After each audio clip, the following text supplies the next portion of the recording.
and welcome to the Daily Aus. I'm Zara Seidler. I'm Billi FitzSimons. Election ads are absolutely everywhere. On TV, social media, newspapers, and in your letterboxes at home. So does that mean that all the ads that you're seeing are true? Are they legally required to be true?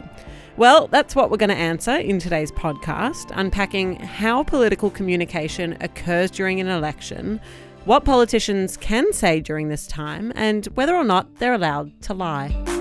Zara, I'm so excited for this podcast because political advertising is obviously something that affects all of us, or we all see. And I have known for a long time that you don't necessarily need to be truthful in those ads. That's the whole podcast. Have I just ruined the podcast? But been great. I have never really looked into it. And so I am excited, even though I did just spoil it, for you to explain it to us in more detail because it's so interesting what the rules are. Yeah. I won't do a double spoiler, so let's just pretend I didn't say that. But do you want to start with what rules there are currently in place for political advertising, if I didn't just ruin it? I would like to talk about that. So the first rule, and basically the only rule that governs political advertising, is something called authorization.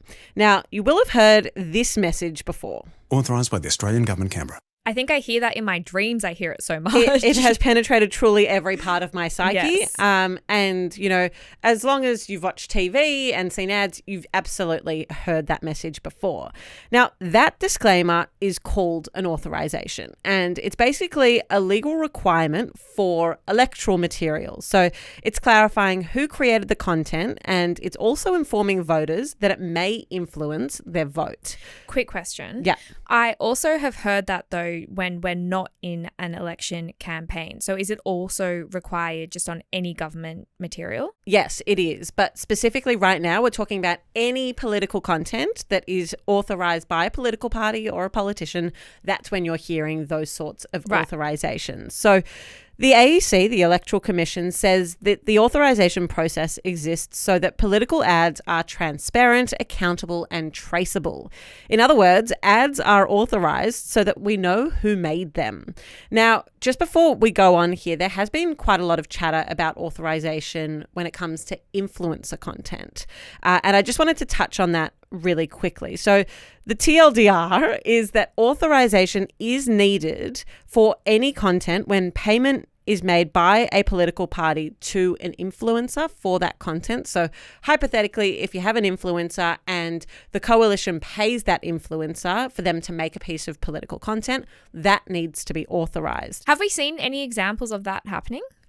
A few here and there, but it's not widespread at all. And the reason that the AEC came out with updated information about who needs to authorize content where is because Abby Chatfield, who is a well-known podcaster, she sat down with both Adam Bandt and Anthony Albanese, and there was an investigation into whether that content needed to have an authorization message at the end. Ultimately, the AEC found that no, that didn't have to happen because she wasn't paid and she wasn't doing that content on behalf of a party. Okay, so we know that all political ads need to have that authorization, but then what are the rules about the content of the material? I mean, very little is the short answer to that. There are some very basic rules. Basically, you just can't lie about the voting process itself. So how you go to actually vote. You can't have misinformation when it comes to that process. Aside from that, though, there are no rules about fact-checking and about misinformation and disinformation when it comes to political advertising. And according to the AEC, elections are a contest of ideas, and it's the role of each voter to take the time to consider if the information is reliable. So any party could say the sky is orange, and that's obviously a lie, but that is still within the rules of political advertising in Australia. Correct, as long as it's authorised at the end, as long as there's that authorisation message. Basically in Australia, election laws don't regulate truth. They, as we said, regulate that authorization message, but nothing actually about the content itself. So Political advertising is not actually covered by the same false advertising rules that apply to commercial ads, for example. So companies can be penalised for misleading customers, whether that's a telco or a health company, whatever it is. They can't lie in commercial ads that we see on TV. They would be slapped with a fine if they did that. The same is not true for political parties and their content. And a specific example that we saw blow up on TikTok this week was a creator whose name is Holly Unmuted. She said that the Liberal Party had manipulated one of her posts, taking her original message out of context. Basically, she claimed spreading misinformation without her permission. This is a complete misrepresentation of myself. I don't even know if it's legal. I truly don't even understand how this could possibly be legal. So then Holly and everyone who I was reading in her comment section learnt over the weekend that the Liberal Party didn't in fact break any electoral rules in doing that, because there is no requirement for the truth to be in these political ads. That's so interesting. Have there been any efforts to change it? Hi, I'm Ola. And I'm Elliot. We're the two-person team behind everything video and audio here at the Daily Aus. If you want to help us grow so we can deliver more of the content that you love, be sure to hit subscribe. Now let's get back to the video. Well, I'll just quickly add that we're talking at a federal level here. There are some state-by-state rules when it comes to truth in political advertising. So in South Australia and the ACT, there are rules. But we're talking about the federal election and there are no rules there. But yes, to answer your question, there have been a couple of efforts to change this in Australia. So we had a parliamentary committee back in 2023 recommend giving power to the AEC to enforce truth standards in political ads.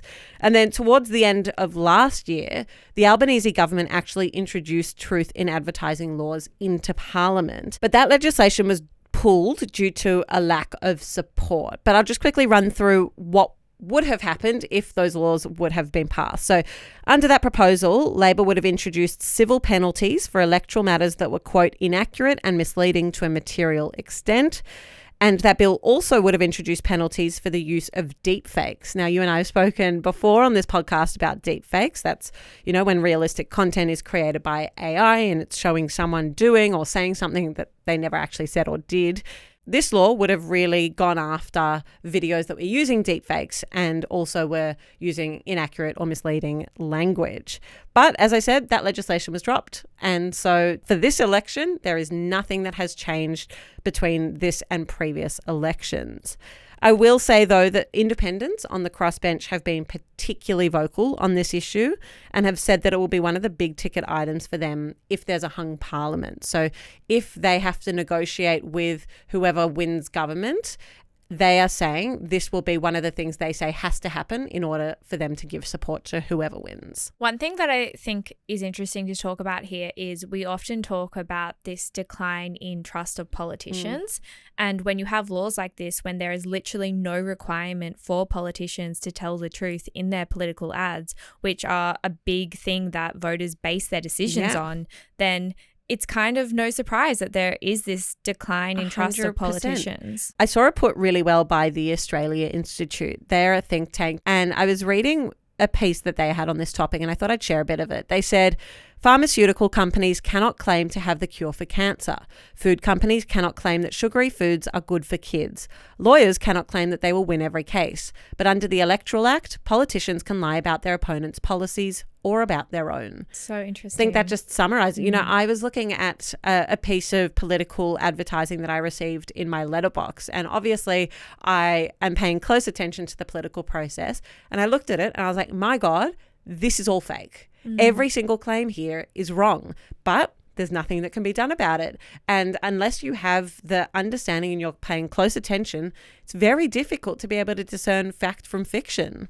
I want to end by asking about who's paying for these ads, because they are obviously everywhere. Yeah. How are political ads financed?